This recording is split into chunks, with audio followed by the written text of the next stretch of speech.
പുതിയ വാസസ്ഥലമൊക്കെ ഇഷ്ടപ്പെട്ടോ കണ്ണ? ആ, കുറേശ്ശെ. എന്നാലും അമ്പാടി പോലെ അങ്ങോട്ട് ഇഷ്ടപ്പെടാൻ തുടങ്ങിയിട്ടില്ല. അമ്മയ്ക്ക് ഇഷ്ടായോ? ആ, ഇഷ്ടമായി വരുന്നു. ഈ പ്രദേശത്തെ വൃന്ദാവനം എന്ന് വിളിക്കുന്നത് എന്തുകൊണ്ടാണമ്മേ? തുളസി ചെടികൾ കൂട്ടം കൂടി നിൽക്കുന്നത് നീ പല സ്ഥലത്തും കണ്ടില്ലേ? ആ. വൃന്ദ എന്നാൽ തുളസി. ഇവിടെ വൃന്ദ എന്ന തുളസിദേവി കുടികൊള്ളുന്നു എന്നാണ് വിശ്വാസം. മാല കോർക്കാനും പൂജിക്കാനും ഒക്കെ എല്ലാവരും തുളസി ഉപയോഗിക്കാറുണ്ടല്ലോ. എന്താണമ്മേ തുളസിക്ക് ഇത്ര വലിയ മേന്മ? തുളസി മഹാത്മ്യമൊക്കെ രോഹിണിയമ്മയോട് ചോദിച്ചാൽ മതി. രോഹിണിയമ്മ പറഞ്ഞു കേൾക്കുന്നതല്ലേ നിനക്കേറെ ഇഷ്ടം. അമ്മേ, ഞാൻ ഗോവർദ്ധന പർവ്വതത്തെക്കുറിച്ച് ചോദിച്ചപ്പോ രോഹിണിയമ്മ പറഞ്ഞുതരാൻ കൂട്ടാക്കിയില്ല. കണ്ണന് കഥ കേൾക്കണമെന്നാണെങ്കിൽ അമ്മ പറയുകയും ചെയ്യും. ഇങ്ങനൊരമ്മ. മോനെ രാമ, ഇത്രയ്ക്ക് കുശുമ്പ് പാടില്ല. നിന്റെ അനുജനല്ലേ കണ്ണൻ. അറിഞ്ഞൂടാത്ത കാര്യങ്ങൾ ചോദിച്ച് മനസ്സിലാക്കി പഠിക്കാൻ കണ്ണന് ബഹു താല്പര്യ. കുഞ്ഞുങ്ങളായാൽ അങ്ങനെ വേണം. എല്ലാം അറിയാവുന്ന മട്ടല്ലേ. മാറുലേക്കേ, ബലരാമൻ വെറുതെ പരിഭവിച്ചതല്ലേ. മോനെ രാമ, വരൂ. മോൻ എന്താ അറിയേണ്ടത്? ചോദിച്ചോളൂ.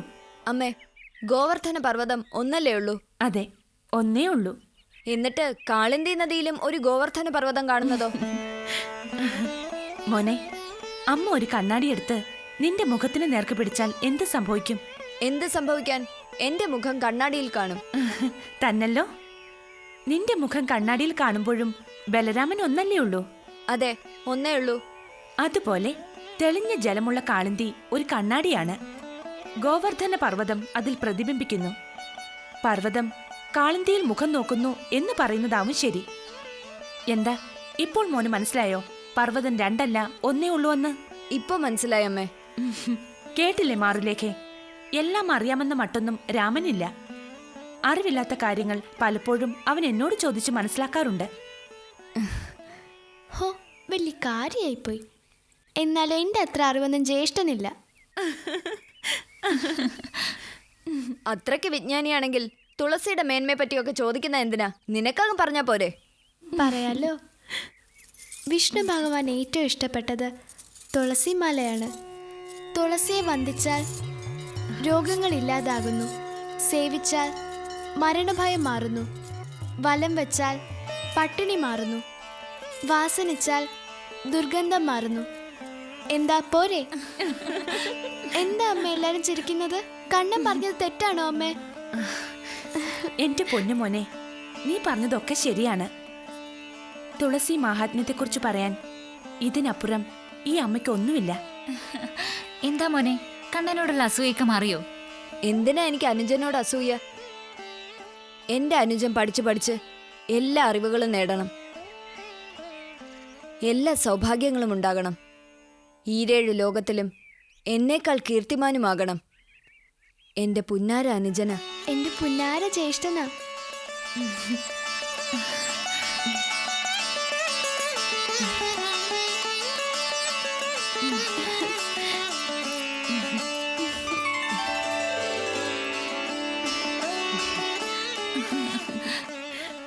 അമ്മേ, ഞങ്ങൾ പുറപ്പെടുന്നു.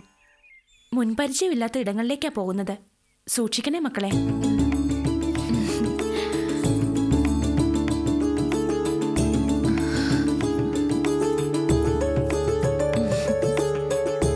പോയി വരാം.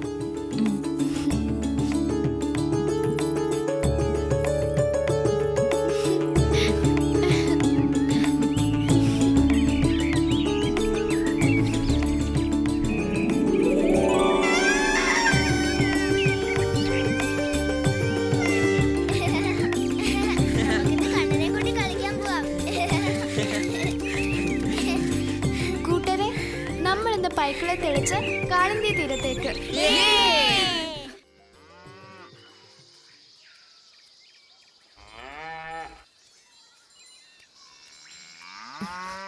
കണ്ണ, കണ്ണ, എഴുന്നേക്ക്, എഴുന്നേക്ക് കണ്ണ. എന്തൊരുറക്കം ഇത്? തണുത്ത കാറ്റ് കൊണ്ടപ്പോ അറിയാതെ ഉറങ്ങിപ്പോയതാ. ശുപ്പാണ്ടി കൂട്ടരും എവിടെ? അവര് പൊൻകൊരണ്ടിപ്പഴം പറിക്കാൻ പോയിരിക്ക. പിന്നെന്താ ജ്യേഷ്ഠനും കൂടെ പോവാത്തത്? ഞാനെങ്ങനെ പോവും? നിന്നെ പ്രത്യേകം സൂക്ഷിക്കണമെന്ന് യശോദാമ്മ പറഞ്ഞിരിക്കല്ലേ. വാ.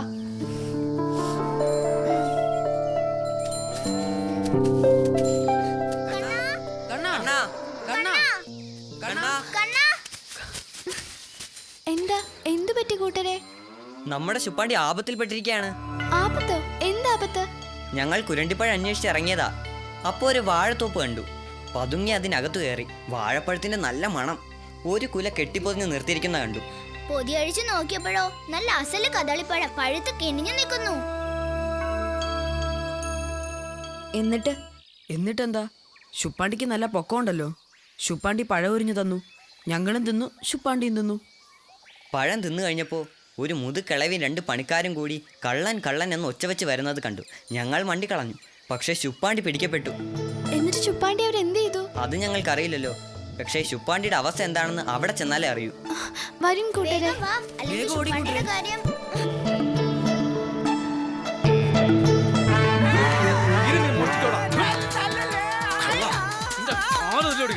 കള്ള പെരും കള്ള ഏത്തമിടടാ ഏത്തമിടടാ നീ.